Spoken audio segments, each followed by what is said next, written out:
Hello, dear friends. Welcome to day 3 of WhatsApp Masterclass. I'm Shweta Sureka, your life coach and change catalyst. Friends, over the last 2 days, we tried to understand what our belief systems are and the references, the limiting patterns on which we build a particular belief. Now, today we will try and work on breaking those limiting patterns. Now, before I go further, to bring about any change, it is very important that we create a doubt regarding it. What I mean by doubt is we start questioning it. Once you start questioning it, the certainty on which your belief is built starts shaking. If you did yesterday's exercise and you noted down the references or the legs on which you have built your beliefs, it will be very easy for you to understand what I'm trying to tell today. Now that you have noted down your reference legs, now start questioning them. Ask yourself questions. Is this belief absurd? Does it hold any ground? People on whom I have modeled and formed this belief, are they really worth it? How will it cost me financially if I do not change this belief? How will it cost me physically if I do not change this belief? How will it cost me in my relationships if I do not change this belief? How will it cost my family and friends if I do not change this belief?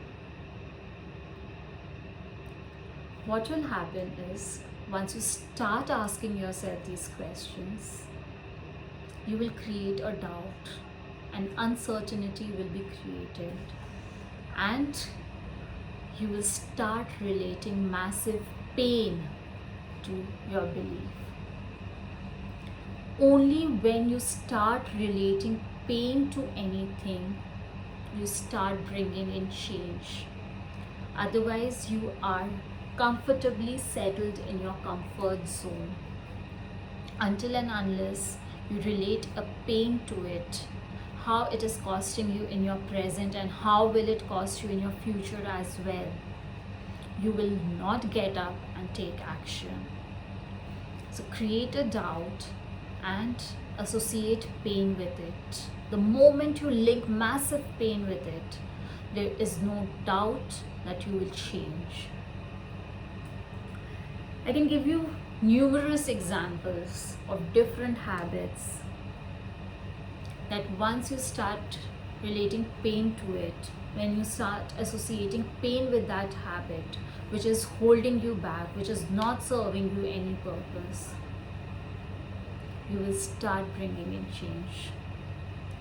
Let's again take the example of procrastination only. Once you start associating that how it is making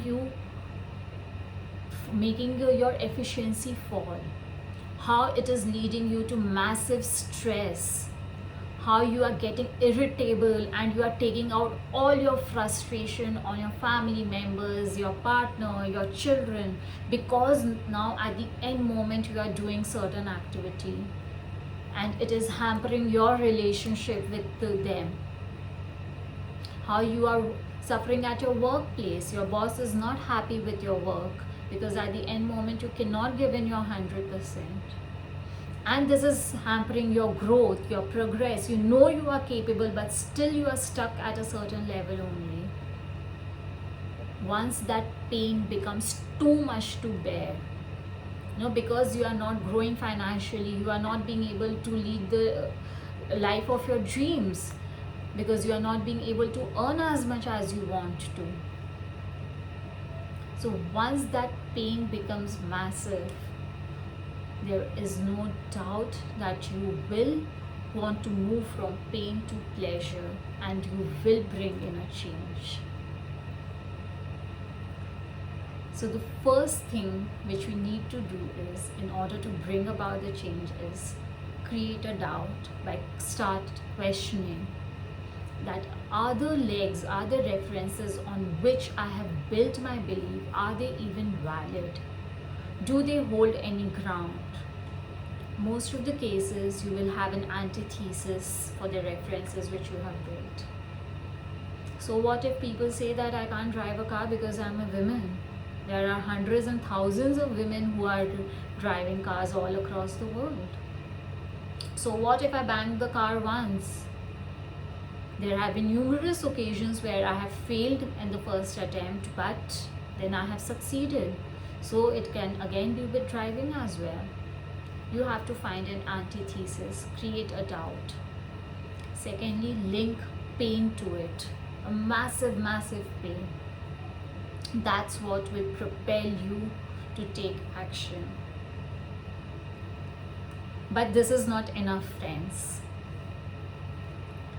You know that now you know that this is a belief which is not serving you any purpose. You have shaken off and broken off its legs. You have linked massive pain to it. But what? Now what? Until and unless you replace that habit with a more empowering one, it will not serve our purpose. Because maybe in a short term it does, but again, when you are again in a stressful condition or things do not go your way, you will have a tendency to fall back on your old patterns. So whenever we bring about a change, breaking the pattern is not enough. It is very important to replace it with a more empowering one as well. Supposing there's an addiction to smoking which you want to overcome. If you will start building it references legs, you will have things like, it gives you a momentary pleasure, helps you relieve stress, right? Not everyone dies of cancer as it is said and advertised. But once you link massive pain to it, that how my family would be suffering, what if my children are without a parent because of my smoking habit? Because of me, other members in my family are becoming passive smokers. My health is deteriorating. My concentration is going down. My efficiency is going down. I'm not able to give in my 100%. These are enough reasons to link a pain to your addiction and replace it. So think of an empowering replacement. The pleasure, the trigger points when you used to smoke. Was it something that, a situation was stressful that led to your smoking habit? So how can you make that replacement? Again, friends, today, each day activities are not something which will require a lot of time, but as I say, it will require a lot of self-analysis and self-thinking. So today, the legs which you had built, or the different beliefs you had, if it was a disempowering one, find an antithesis for that. Break off those legs, start shaking them up. Once you do that, your beliefs will start dissolving. Relate massive, massive pain to it, that how is it costing you in your present, and also how will it impact you in your future. Once you do that, it will be easier for you to break your habits and then replace it with something which is more empowering, something which will help you not fall back on your previous pattern. So friends, again today, spend some time, shake off those disempowering legs, and replace it with a more empowering one. Tomorrow, we'll talk about how to make these changes consistent so that years after years we follow our empowering patterns and not keep going back to the disempowering ones. Till we meet again tomorrow, friends, keep smiling, keep shining. Thank you.